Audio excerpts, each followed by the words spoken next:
국내에서 신종 코로나 바이러스 감염증 확진 환자가 4명 추가됐습니다. 이로써 국내 확진 환자는 총 11명으로 늘었습니다. 신종 코로나 바이러스 확산 속도가 빨라지며 코스피 지수는 힘겹게 올라온 2,200선을 단숨에 내주며 2,100선마저 위협받고 있습니다.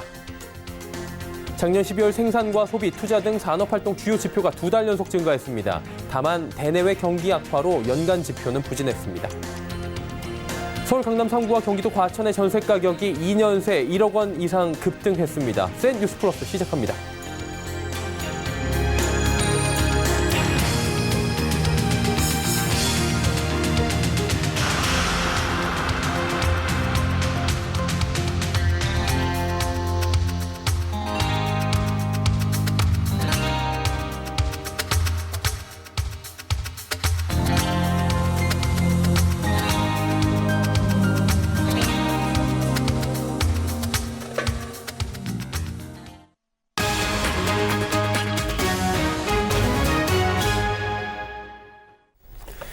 시청자 여러분 안녕하십니까? 센 뉴스 플러스 서정덕입니다. 세계보건기구 WHO는 신종 코로나 바이러스 감염증에 대해 국제적 공중보건 비상사태를 선포했습니다. 다만 교역과 이동의 제한을 권고하지는 않는다고 밝혔습니다. 테드로스 게브레이예수스 WHO 사무총장은 스위스 제네바 본부에서 긴급위원회 회의 이후 언론 브리핑을 통해 지난 몇 주 동안 우리는 이전에 알지 못했던 병원체 출현을 목격했고 그것은 전례가 없는 발병으로 확대됐다고 밝혔습니다. 이어 현재 중국 이외 18개 나라에서 신종 코로나 바이러스 감염 사례가 98건이 발생했고 이 가운데는 독일과 일본, 베트남, 미국 등 4개 나라에서 8건의 사람 간 전염 사례가 나왔다고 설명했습니다. 현재까지 신종 코로나 바이러스 감염 확진자는 전 세계적으로 7,834명으로 집계됐고 이 가운데 중국 내 확진자는 7,736명이라고 밝혔습니다. 국내에서 신종 코로나 바이러스 감염증 확진 환자가 4명 추가 발생했습니다. 이로써 국내 확진 환자는 11명으로 늘어났습니다. 중앙방역대책본부에 따르면 8번 환자는 중국 우한을 방문하고 23일 인천공항으로 귀국한 62세 여성입니다. 이 환자는 국가지정 입원치료병상인 원광대 병원에 격리됐습니다. 9번부터 11번 환자 3명에 대한 정보는 확인 중입니다. 8번 환자는 전날 발생한 7번 환자와 23일 오후 10시 20분 같은 비행기 청도항공 QW9901편으로 입국했습니다. 7번 환자는 귀국 후 26일부터 기침 증상이 있었습니다. 현재까지 접촉자는 가족 등 2명입니다.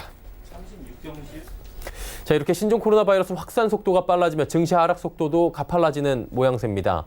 힘겹게 올라왔던 2,200선을 단숨에 내주며 2,110선까지 밀렸습니다. 2,100선도 위협받고 있는 건데 강한 실적 개선이 수반되지 않은 대다수의 종목들이 하락했습니다. 테마주 역시 빠른 종목 순환매가 이루어지며 종잡기 어려운 시장 상황을 보여줬는데요. 한 주간의 증시 흐름 앵커 리포트에서 정리해드립니다. 이번 주 코스피는 5.66% 하락하며 2119.01포인트의 거래를 마감했고 코스닥은 6.29%나 하락하며 642.48포인트의 거래를 마쳤습니다.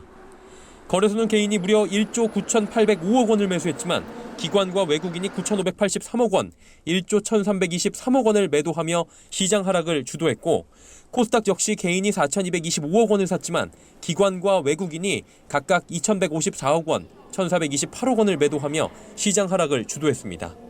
신종 코로나 바이러스 감염증 확산 속도가 과거 사스 확산 속도보다 빠른 상황에 타 국가로 번질 수 있다는 우려가 커지며 세계보건기구는 긴급위원회를 소집한 뒤 비상사태를 선포했습니다.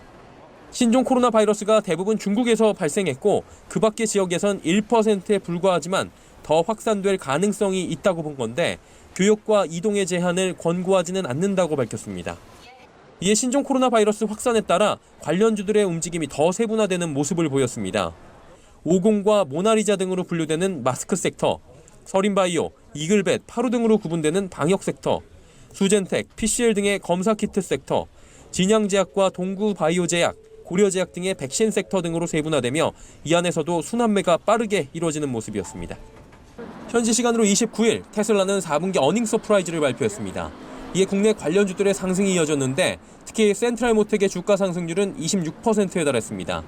이 외에도 우리산업과 아모그린텍 등의 종목, 또 삼성 SDI, LG화학, SK이노베이션 등 대형 2차 전지 관련 종목들의 흐름도 시장 대비 견조했습니다.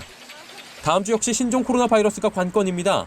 국내를 포함해 확진 환자 수가 각 국가에서 지속적으로 늘고 있는 데다 잠복기가 지나 환자가 발생할 수 있는 시점인 만큼 확산 추이를 지켜보며 대응해야 할 것으로 보입니다. 그리고 이번 주에도 그랬듯 여전히 실적이 뒷받침되는 종목은 꾸준한 상승을 보일 수 있는 만큼 실적주 위주로 포트폴리오를 철저히 압축해 대응할 것이 필요해 보입니다. 서울경제TV 서정덕입니다. 무서운 속도로 확산되고 있는 신종 코로나 바이러스는 개별 기업들의 주가에도 지대한 영향을 미치고 있습니다. 특히나 중국의 소비시장에 기반한 유통 및 소비재 기업들의 주가가 출렁거리는 모습이죠. 이번 코로나 악재를 피해갈 기업들과 또 투자 전략에 대해서 고현정 기자가 짚어드립니다. 스타벅스의 주가는 최근 2주 새 7.3% 이상 급락했습니다. 중국 시장이 전체 매출의 10%를 차지하고 북미를 제외한 해외 매장의 70%가 중국에서 운영되는 상황에서 신종 코로나 바이러스의 직격탄을 맞았기 때문입니다.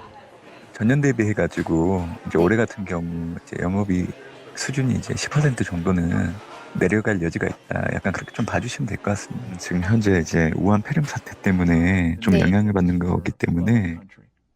그러나 온 오프라인을 유연하게 넘나드는 유통 채널 변경 역량을 지닌 기업이라면 오히려 이번 악재가 기회가 된다는 분석입니다. 중국 내수 소비재 시장이 최소 3개월 이상 영향을 받게 될 전망이라 중국의 마트나 편의점에서 팔려왔던 생필품에 대한 수요를 홈쇼핑이나 온라인 커머스 기업이 흡수할 수 있기 때문입니다.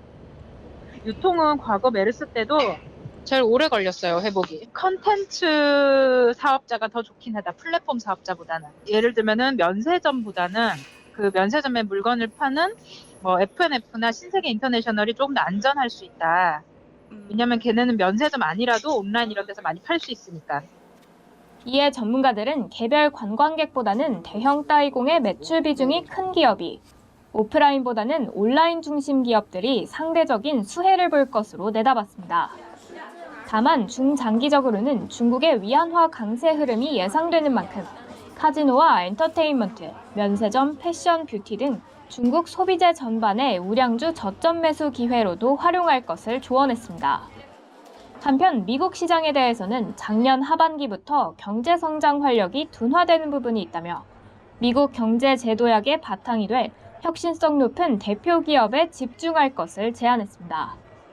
올해 같은 경우에는 기존의 이제 성장주랑 이제 가치주가 좀 약간 이렇게 바뀌는 그런 과정, 스위칭 되는 과정 속에서 좀 오버랩 되는 한 해라고 그렇게 좀 예상을 하고 있는 거죠. 서울경제TV 고현정입니다. 지난해 12월 생산과 소비, 투자 등 산업활동의 주요 지표가 2달 연속으로 증가한 것으로 나타났습니다. 다만 대내외 경기 악화 속에 작년 연간 지표는 부진했습니다. 통계청에 따르면 지난해 12월 전산업 생산은 한 달 전보다 1.4% 증가했습니다. 현재 경기를 나타내는 경기 동행지수 순환변동치는 전월보다 0.2포인트 상승했습니다. 향후 경기를 예측하는 지표인 선행지수 순환변동치도 0.4포인트 상승했습니다. 이들 지수가 동시 상승한 건 2017년 1월 이후 35개월 만입니다. 하지만 연간 산업활동 지표는 여전히 부진했습니다. 지난해 전체 전산업 생산은 1년 전보다 0.4% 증가하며 2000년 통계 작성 이래 가장 낮은 증가폭을 보였습니다. 서울의 강남 3구와 경기도 과천의 전세 가격 2년 새 1억 원 이상 급등한 것으로 나타났습니다. KB부동산 리보온에 따르면 올해 강남 3구에서 입주 2년 된 새 아파트의 전세금은 1억 원 이상 올랐습니다. 송파구는 2년 전보다 2억 500만 원이 오르며 호당 평균 전세 가격이 9억 원을 기록했습니다. 강남구의 호당 평균 전세 가격은 2년 전 대비 1억 1,800만 원 오른 11억 3,400만 원으로 집계됐고 서초구는 12억 원에서 1억 1,100만 원이 오른 13억 1,600만 원으로 나타났습니다. 경기도 과천시의 호당 평균 전세 가격은 8억 7천만 원으로 2년 전보다 1억 1,500만 원이 올랐습니다.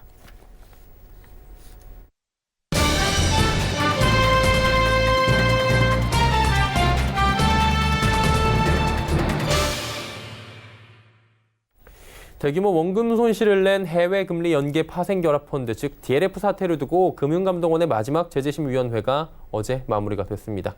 제재심의위원들은 손태승 우리금융그룹 회장과 함영주 하나금융그룹 부회장 등 주요 경영진에 대한 중징계를 내렸습니다.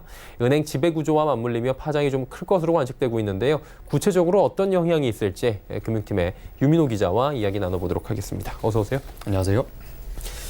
일단은 첫 번째 제재심이 열리기 전부터 중징계를 좀 이례적으로 사전 통보하긴 했어요. 뭐 이변은 없었던 것 같고요. 먼저 짚어주실까요? 네, 그렇습니다. 어제 오후 2시에 시작한 세 번째 제재심은 7시간 정도 걸렸습니다. 예. 그래서 밤 9시 정도 돼서 끝났는데 이 결과는 중징계였습니다. 우리은행장을 겸하고 있는 손태승 우리금융회장과 이 DLF 판매 당시 하나은행장을 맡았던 함영주 부회장에게는 이 문책 경고가 내려졌습니다. 이 두 수장과 동시에 이 우리은행과 하나은행도 징계를 받았습니다. 이 제재심은 6개월간 일부 업무 정지와 과태료 부과를 결정하고 이를 금융위원회에 건의하기로 했는데요.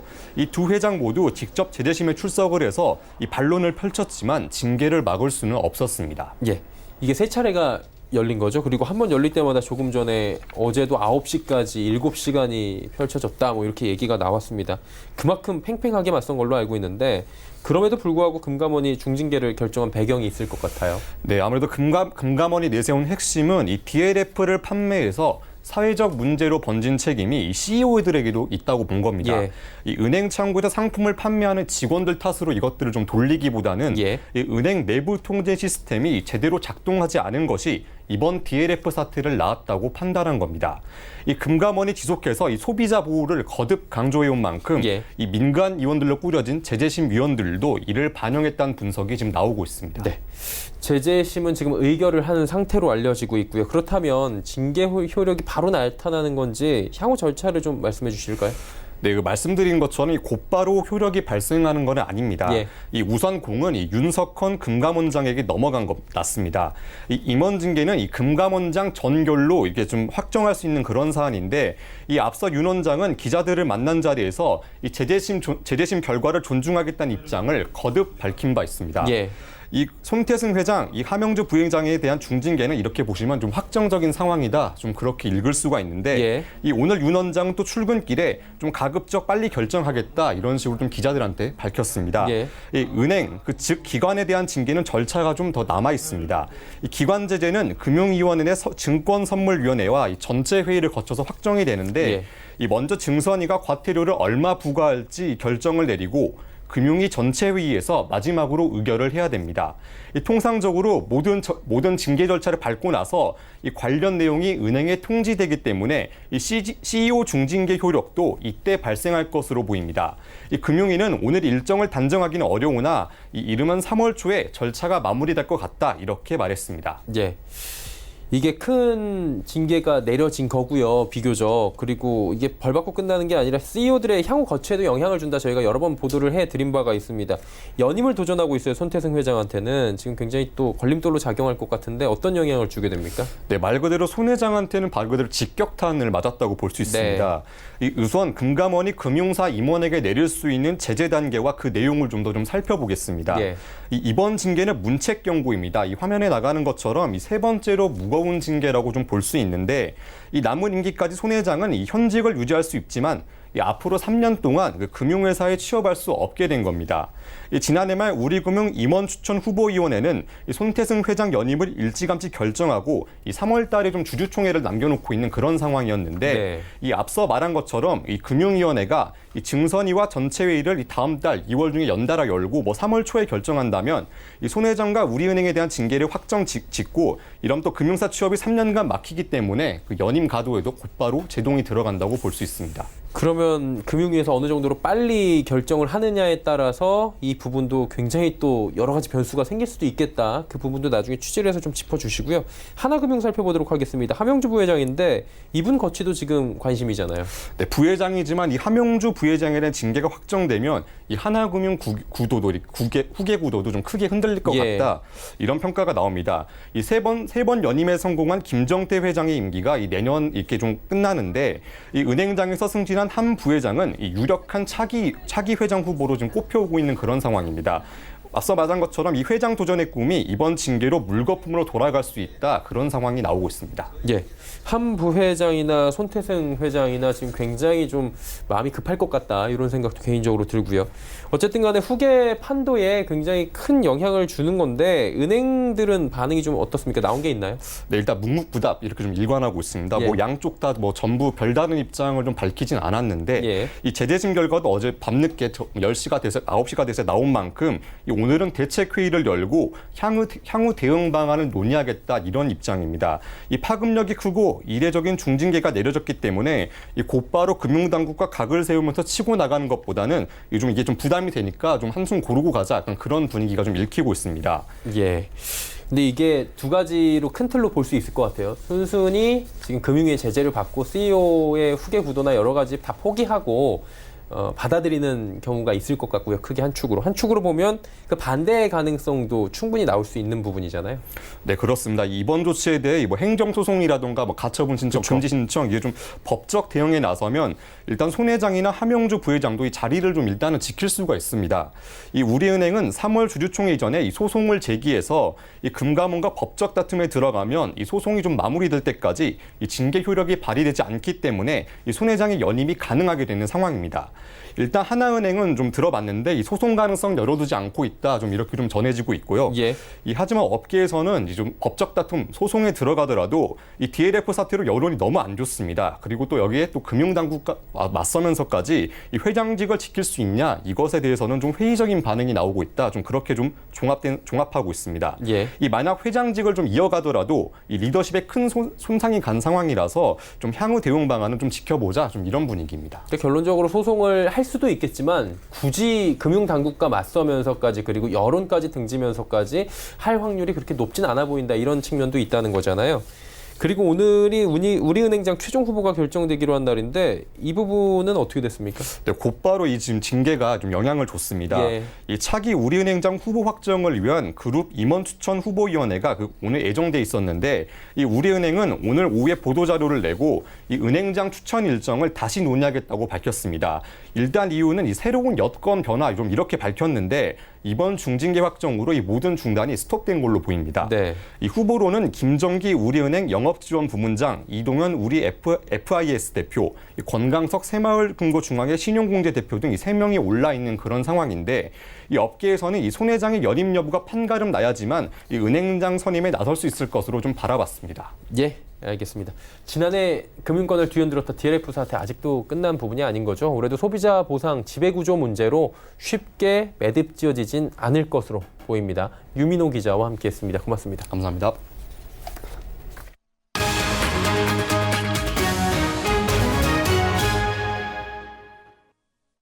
오늘부터 개정 근로기준법 시행규칙의 공포 시행됨에 따라 주 52시간 근무제 예외가 폭넓게 허용됩니다.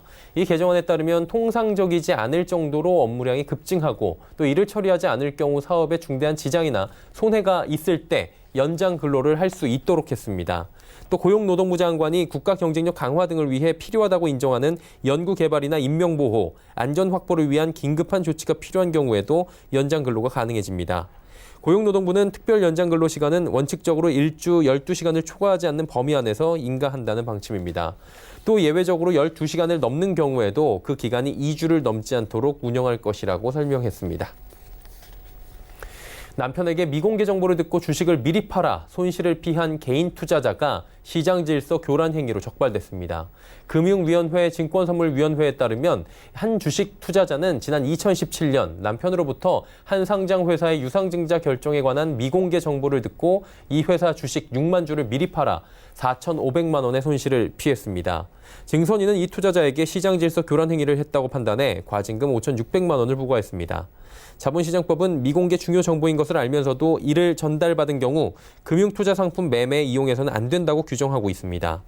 위반 행위로 얻은 이익의 1.5배가 5억 원을 초과할 경우엔 1.5배까지 부과할 수 있습니다. KEB 하나은행이 다음 달 3일부터 행명의 KEB를 떼고 하나은행으로 새 출발합니다.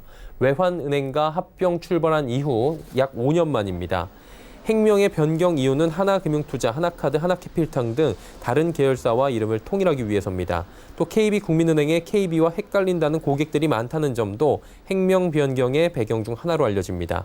KB 하나은행은 출범 당시 합병에 반대했던 외환은행 구성원들을 달래기 위해 행명에 KB를 달았지만 이번에 다시 행명을 바꾸며 외환은행 출신들은 반발하고 있는 것으로 알려집니다.